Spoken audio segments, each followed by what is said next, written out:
The Conjuring universe has somehow become the horror juggernaut of our time. Conjuring. Conjuring. The Conjuring. Conjuring. The Conjuring. Conjuring. The Conjuring franchise. A franchise of interconnected films that has scared up over $2 billion at the box office. In an era when many studios tried to build cinematic universes, The Conjuring succeeded where others failed. Scariest movie I've ever seen. I'm sure you remember Universal's one and done Dark Universe, or DC's constant reboots, right? Often called the MCU of horror. This series managed to turn a simple 2013 haunted house film Something awful happened here, Ed. into a sprawling, multi-billion-dollar universe of sequels and spin-offs. So how did a modest, spooky tale about ghost hunters catch lightning in a bottle? That's exactly what we are here to figure out. The Conjuring films worked because James Wan didn't chase gore or overblown effects, and instead he leaned into craft. His first entry in 2013 set the tone with an old-school style that prized tension over splatter. Doors creaked, games turned sinister, silence stretched thin, and the camera lingered long enough to make you squirm. It wasn't the blood that got under your skin, it was the anticipation. The approach for the scares and the suspense sequences in this film are much more grounded. I tried to put into the film, things that happened to the family, things that they would see, that they would experience in this house. Those are classic haunted house horror movie tropes, but there's a reason why they're there, because when they work, they're so effective.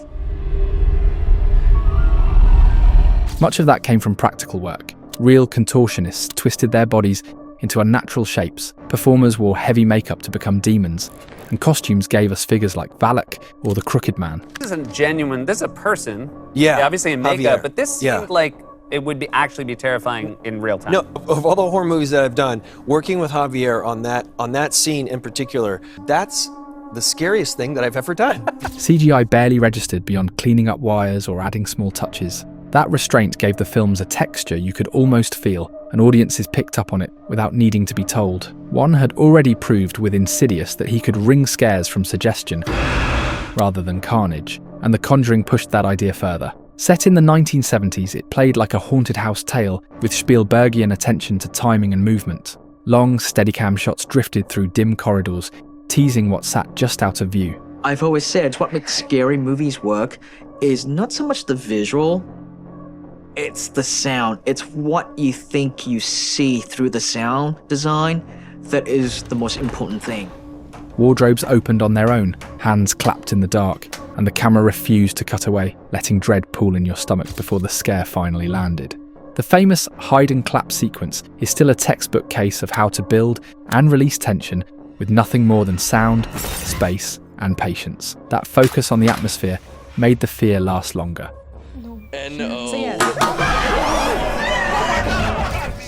One reason the Conjuring universe keeps drawing people back is the Warrens. Well, we've been called demonologists. It's one name for us. Ghost hunters, paranormal researchers. Kooks. But we prefer to be known simply as Ed and Lorraine Warren. Ed and Lorraine aren't side characters caught in some sort of a devilish mess. They're the centre, the emotional anchor. You believe in their bond. They pray together, argue a little, crack jokes, and keep moving forward no matter how ugly the haunting gets. In other words, for most parts, they are relatable, and that's rare in horror. I was gonna say because I can't imagine not working with you, so I'm not gonna say goodbye, but no, give your answer. We'll get another franchise, don't you worry, baby. Most franchises throw out a set of victims for the monster of the week, but here we have a couple we want to follow. I could go back to the house, Father. But my home is here with him. It feels oddly reassuring watching them tackle the supernatural as a team, like a mum-and-pop ghost-busting outfit of the 70s. Their faith and loyalty steady the story when the scares push things into the absurd. Director Michael Chaves has even said these films succeed because they have a lot of heart, and he's right. The scares hit harder when you actually care about the people in the middle of it. For I can tell, falling in love with. That same approach applies to the villains. Instead of a single slasher popping up sequel after sequel, this series builds a gallery of entities tied together through the Warrens cases. And it is safe to say that Conjuring is more about a rogues gallery than the heroes.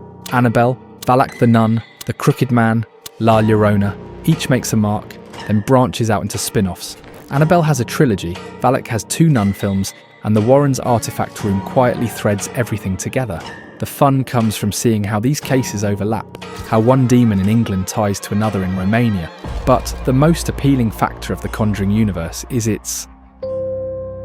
Another reason The Conjuring works is the way it leans on the whole true story mystique. From the first film, the tagline promised tales pulled from Ed and Lorraine Warren's case files, and that hook did more than any jump scare could.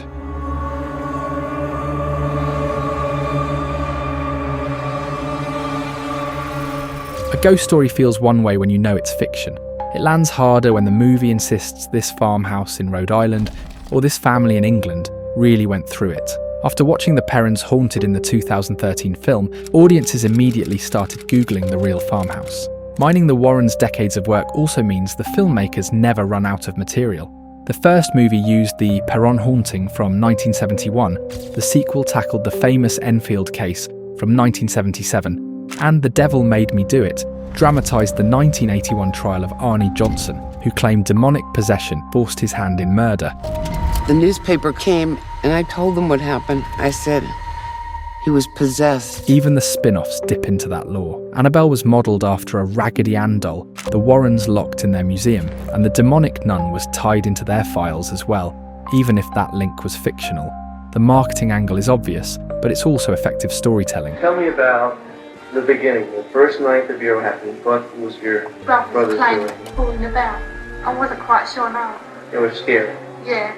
Whether or not you buy into the Warrens' version of events, the based on true events banner makes each entry feel like part horror film, part paranormal mystery. If Ed and Lorraine's cases gave the series its soul, James Wan gave it shape. He treated The Conjuring less like a one-off ghost story and more like the launchpad for something bigger. Horror had flirted with franchises before, but this was different. One applied the same logic studios used for superheroes, plant seeds, tease future villains, and build a world that feels bigger than a single film. The main Conjuring films, those ones are the ones that we, try to be more true to the real life stories that they're based on. But with the spin-offs and the offshoots, I feel like we can just explore different subgenres in the horror genre. The first movie didn't announce that plan outright, but the hints were there. In fact, Annabelle's cameo in the artifact room was a sign that this doll was going to become a franchise starter, the horror version of Nick Fury, waiting in the shadows. You become part of a bigger universe. You just don't know it yet. And sure enough, she spun into her own film a year later. One understood the power of the artifact room. One quick pan across cursed objects like a samurai suit, a music box and that doll. And the audience immediately started speculating which nightmare would crawl out next. By the time The Conjuring 2 arrived in 2016, the strategy was to deliver another strong case for the Warrens and slip in villains primed for spin-offs. We know well about Valak, Annabelle and the Crooked Man, and how these people, evil entities, got their own movies, but even La Llorona found a way in through Warren connections. She took from him what was most priceless. She murdered their children. The numbers don't lie. The Conjuring universe has pulled in somewhere around $2.2 to $2.4 billion worldwide, which puts it ahead of Halloween, Nightmare on Elm Street, Scream and Saw combined. That's not a fluke. It's the result of a formula that marries low production costs with high audience turnout. Across 8 films, the total budget sits at about $208 million, yet the box office multiplied that by more than 10. The first Conjuring cost just $20 million, and brought back over $320 million globally.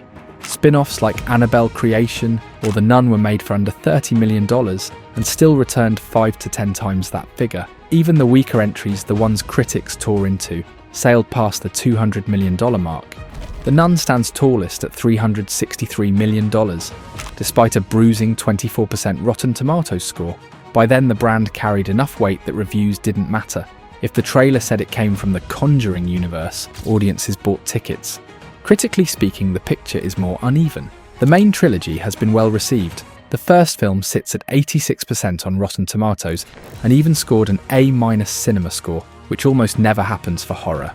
Those early wins locked in credibility and gave the franchise breathing room.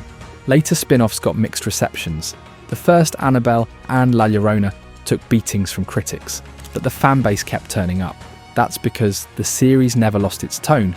Each film, even the weaker ones, offers at least a handful of scares worth the price of admission.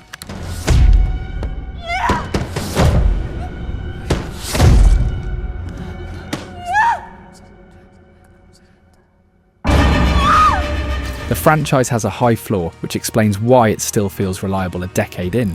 The cultural reach has been just as strong. Annabelle has joined Chucky in the Killer Doll Hall of Fame. Valak the Nun is now a fixture at Halloween parties and haunted attractions. The Warrens themselves got a second life, with their books and interviews circulating again, and plenty of podcasts debating how much of their true story is true at all.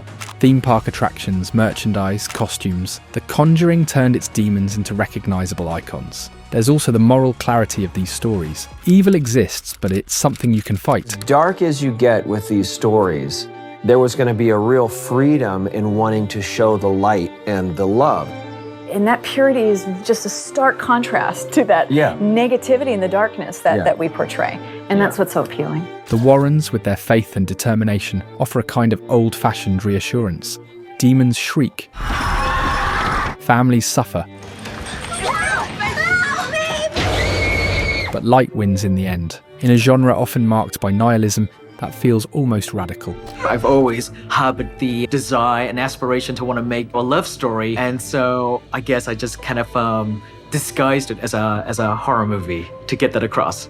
The Conjuring didn't stumble into success, but timed its arrival with surgical precision. Summer 2013 was packed with superhero tentpoles like Iron Man 3 and Man of Steel, but horror was nowhere in sight. Into that gap walked a modest haunted house film that wasn't even hyped in summer previews. Yet with word of mouth and a clever campaign, it opened at $41 million, an unheard of July debut for an R-rated horror. Spin-offs weren't pitched as side stories, they were marketed as the next chapter in the Conjuring saga. Annabelle's debut leaned directly on her cameo from the first film.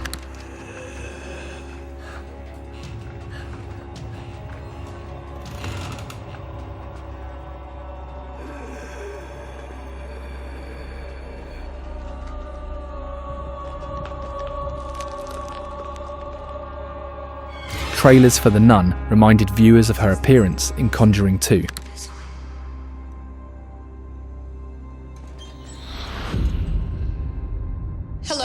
Every release was tied back to the mothership, which kept momentum rolling in a way most horror spin-offs never manage.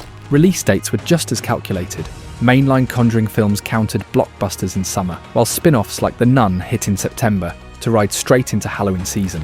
Films came roughly a year apart, sometimes two, always enough to feel like events, but not so frequent that the audience burned out. Even after the pandemic delay, fans returned in force for The Devil Made Me Do It, and once again for the fourth film, which seems to be the final Warren chapter.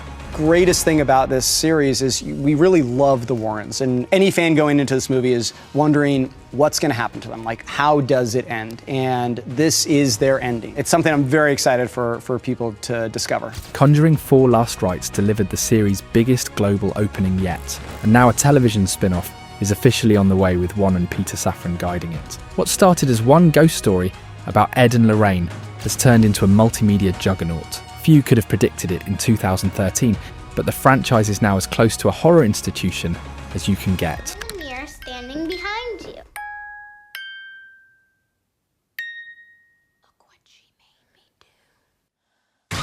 The universe smartly leverages real-world lore to intrigue us, and it builds an expansive universe to keep us coming back.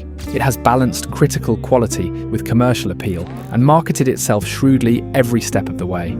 Perhaps the secret formula isn't so secret after all. It's about respecting the audience. Wan and his collaborators never treated The Conjuring as just another horror flick. They gave it the same thoughtful treatment you'd give a tentpole superhero film, and audiences responded in kind.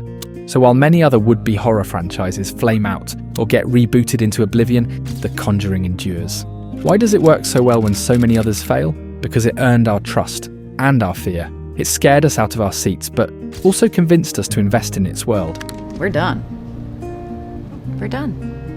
Aww, we're done. And as long as that delicate pact between filmmaker and audience holds, this universe of demons and do-gooders will keep on conjuring success, one scary case at a time.